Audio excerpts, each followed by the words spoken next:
Hi, my name is Paul Reps. I'm a talk therapist, and today I'm going to be talking about Nancy Thompson from the movie A Nightmare on Elm Street.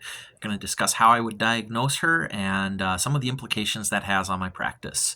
So, first of all, I got to say, Nancy's not having a good day at all. She's not having a good week. Three of her friends have died, and her mother has committed suicide. It gets worse when you dig into the details. She was the one who walked in and discovered her friend Tina's mutilated corpse. Her dad, who is the chief of police, puts Nancy under surveillance because she thinks maybe Tina's boyfriend did the murder, and he's going to try to reach out to Nancy. So Nancy's dad gets 0 points for Father of the Year, and probably 0 points for Cop of the Year, too, because the suspect he does catch Rod thanks to surveilling his own daughter. And it doesn't matter because Rod ends up committing suicide in his cell.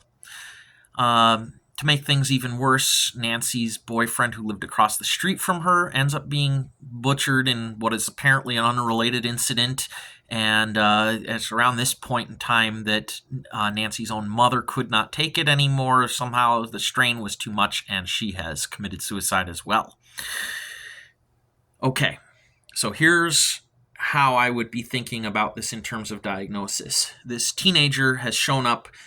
She has no reported prior mental health issue of any kind, but in the last 7 days, she's gone mostly without any sleep and is convinced she's going to be murdered in a dream, and that this murder in her dream will cause her to die in real life.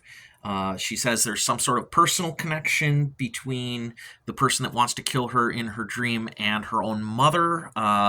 Shortly before her mother's suicide, her mother drunkenly confessed to Nancy that she and a bunch of other parents of her friends had gotten together and burned this local serial killer, this local true crime legend, Fred Krueger. They burned him alive, supposedly.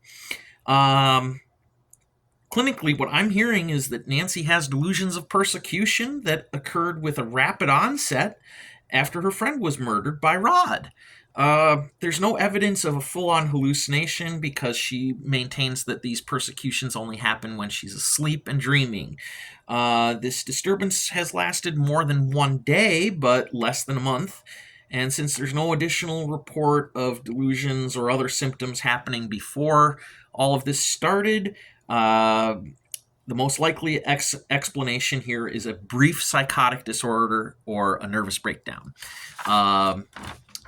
It appears that under immense stress, her mind's just snapped. We want things to make sense to us. So when faced with realities we cannot process or accept at face value, sometimes our brain makes sense by adding interpretations or just declaring that this must not be reality. I reject your reality and substitute my own. So as a clinician, I have an inescapable reality bias. What Nancy says happened to her sounds impossible, so I substitute my own understanding of how reality works. And that's the way it needs to be, because things that are impossible do not happen and shouldn't be treated as real. The problem I see in all that is that I'm deciding what's impossible versus what's implausible. I've experienced implausible events in my life, things that would seem to be, impossible, and the chances of something highly implausible happening are so slim that when those things happen, some people will not accept that reality, will be like, I'm in the wrong timeline. I've experienced it myself. I just could not believe some of the things that have happened to me in my life, for good or for bad. Luck is real, and so is bad luck. I can't promise that I will believe everything at face value from any client I ever see, but I can promise that I've thought a lot about the lines between reality and fiction. And I'm willing to believe that whatever a client brings into my office, that's experienced as real by them. And no matter how unbelievable it is to me, your reality matters.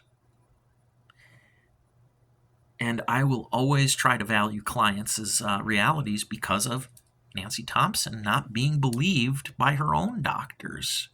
And that's a real shame because they ended up making like 7 movies and a crossover. And if people had believed her, maybe we could have been spared like part 5, The Dream Child.